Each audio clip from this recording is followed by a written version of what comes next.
नमस्कार दोस्तों, ये video editorial compilation for mains का पार्ट है। आप प्लेलिस्ट में जाके एडिटोरियल की वीडियोस पेपर वाइज और टॉपिक वाइज देख सकते हो। और अगर आप दिसंबर 2019 के बाद की वीडियोस को देखना चाहते हो तो वीडियो के नीचे मौजूद ज्वाइन बटन की सहायता से आप मेंबरशिप को ज्वाइन कर सकते हो। चलिए डिस्कशन स्टार्ट करते हैं। आप जीएस पेपर 2 और जीएस पेपर 3 के इन टॉपिक्स से आर्टिकल को रिलेट कर सकते हो। देखो, आज सरकार सेल्फ रिलायंस पे काफ़ी ज़्यादा फोकस कर रही हैं। अगर देखो हम वास्तव में सेल्फ रिलायंस के लक्ष्य को अचीव करना चाहते हैं तो सबसे पहले हमें यूथ की एम्पावरमेंट पे फोकस करना होगा। 2020 तक 500 मिलियन इंडियन सिटीजन्स ऐसे हैं जिनकी एज 25 साल से कम है और मोर देन इनमें से 2/3 ऐसे हैं जो वर्क के लिए एलिजिबल हैं। हम ना सिर्फ हमारे देश को एम्पावर कर सकते हैं इन यूथ को एम्पावर करके, बल्कि जो डेमोग्राफिक डिविडेंड अभी फिलहाल हमारे पक्ष में है उसे डेमोग्राफिक डिजास्टर बनने से हम रोक सकते हैं। अगर देखो हम यूथ की डेफिनेशन के बारे में बात करें, वो लोग जिनकी एज 15 से 29 साल के बीच में हैं वो यूथ हैं नेशनल यूथ पॉलिसी के अकॉर्डिंग। तो हमारी इंडिया में टोटल पॉपुलेशन जितनी है उसका 27.5% जो वर्ग है वो यूथ की कैटेगरी में आता है। 2017 की एक रिपोर्ट है यूथ इन इंडिया, ये सीएसओ के द्वारा रिलीज की गई थी। इसके अनुसार 15 से लेकर 34 साल की एज के बीच में जो लोग आते हैं वो यूथ हैं। मतलब अलग अलग डेफिनेशन है, नेशनल यूथ पॉलिसी में डेफिनेशन अलग है, सीएसओ के अनुसार डेफिनेशन अलग है और यूएन की जो डेफिनेशन है वो 15 से 24 के बीच की है।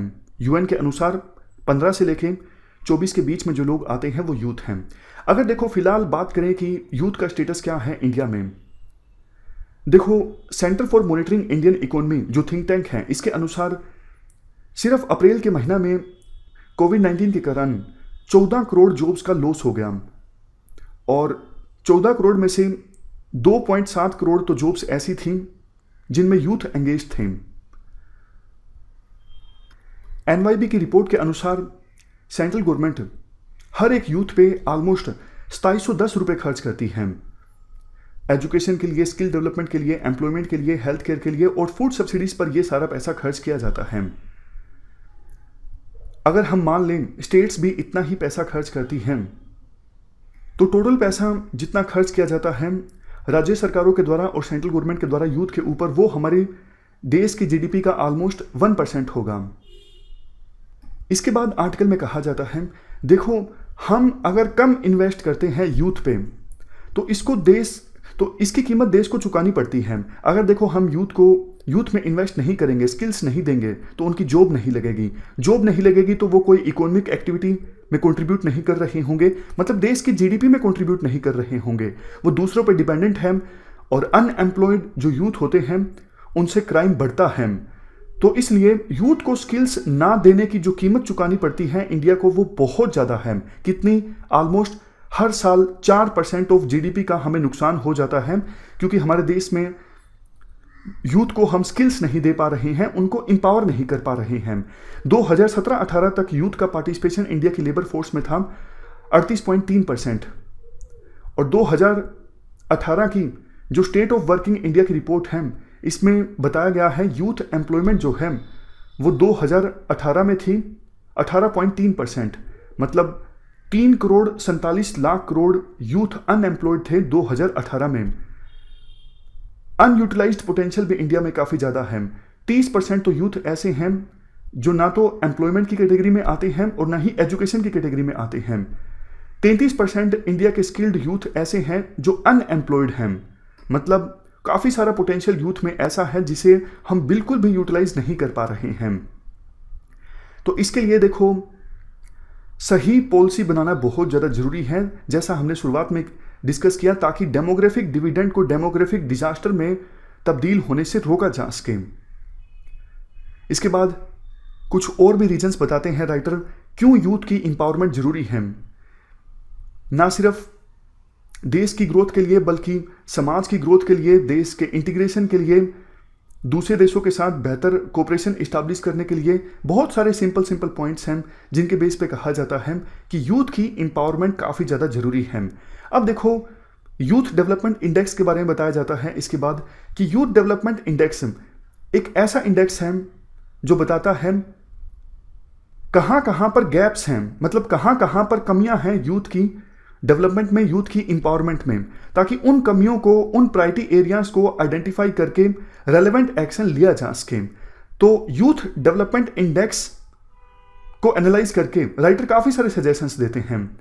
जैसे देखो, अभी शेड्यूल्ड कास्ट और ट्राइबल्स के लिए अलग से एक सब प्लान है, अलग से कंपोनेंट है, उसी प्रकार से यूथ के लिए भी एक कंपोनेंट इस्टेब्लिश करने की आवश्यकता है, जिसमें पैसा आए कुछ परसेंटेज ऑफ जीडीपी और उस पैसे का इस्तेमाल किया जाए स्पेशली यूथ को इंपावर करने के लिए।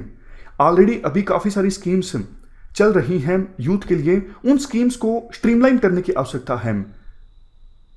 ऐसा प्रोविजन होना चाहिए जो यूथ कॉलेज से पास आउट हो रहे हैं या फिर जिन्होंने अपनी जॉब खो दी है, उनको एक निश्चित समय के अंदर अंदर या तो जॉब प्रोवाइड की जाए या फिर उनको ऐसी स्किल्स दी जाएं जो कि जॉब प्राप्त करने के लिए आवश्यक है। मतलब एक ऐसा स्ट्रेटजी होनी चाहिए, ऐसी स्कीम होनी चाहिए, प्रोग्राम होना चाहिए, आप कह सकते हो। देखो, वैसे तो सरकार ने मनरेगा प्रोग्राम लॉन्च किया है। एक तो मनरेगा में काम करने के लिए स्किल्स की आवश्यकता नहीं है। मनरेगा आप कह सकते हो अर्जेंसी के लिए बेशक सही है, इमरजेंसी सिचुएशन के लिए, बट अगर हम हमारे यूथ का इस्तेमाल करेंगे सिर्फ मैनुअल वर्क के लिए तो देश आगे नहीं बढ़ सकेगा। और वैसे भी अभी सिर्फ 4% यूथ ऐसे हैं जो मनरेगा से इंपैक्ट हो रहे हैं। तो इसलिए हमें और आवश्यक कदम लेने की आवश्यकता है यूथ को इंपावर करने के लिए, उनको जॉब्स प्रोवाइड करने के लिए। वे फॉरवर्ड में कहा जाता है 1991 के बाद की जो यंगर जनरेशन है वो काफ़ी ज़्यादा एस्पायरेशनल होनी चाहिए, क्योंकि यही जनरेशन इंडिया का इकोनॉमिक और पॉलिटिकल फ्यूचर तय करेगी। तो जैसे यूरोपियन यूनियन ने एक यूथ गारंटी स्कीम लॉन्च की थी 2010 में। उस समय यूरोपियन यूनियन में, मतलब यूरोपियन यूनियन के जो मेंबर कंट्रीज हैं, वहाँ पे अनएम्प्लॉयमेंट काफ़ी ज़्यादा बढ़ गई थी, 20% के आसपास। तो उस समय उन्होंने European union youth guarantee scheme launch की थी। तो अभी अप्रोप्रिएट टाइम है इंडिया में भी यूथ गारंटी प्रोग्राम लॉन्च करना चाहिए, लेकिन लोकल कंटेक्स्ट को देखते हुए। ये वही बात है जो हमने पिछली स्लाइड में डिस्कस की थी। वो यूथ जो कॉलेज से पास आउट हो रहे हैं या फिर जिन्होंने अपनी जॉब खो दी है, उनको एक निश्चित टाइम फ्रेम के अंदर जॉब प्रोवाइड की जाए या फिर अप्रेंटिसशिप की सहायता से स्किल्स प्रोवाइड की जाए एक निश्चित टाइम फ्रेम के अंदर, ताकि वो जॉब हासिल कर सकें। लास्ट में कंक्लूजन में बोला जाता है, देखो, सभी देशों में जो यंग पीपल हैं वो मेजर ह्यूमन रिसोर्स हैं देश में सोशल चेंज, इकोनॉमिक डेवलपमेंट और टेक्नोलॉजिकल इनोवेशन लाने के लिए।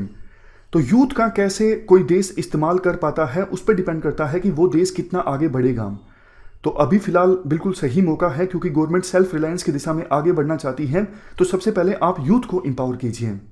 इस डिस्कशन में फिलहाल इतना ही है। Thank you very much for discussion.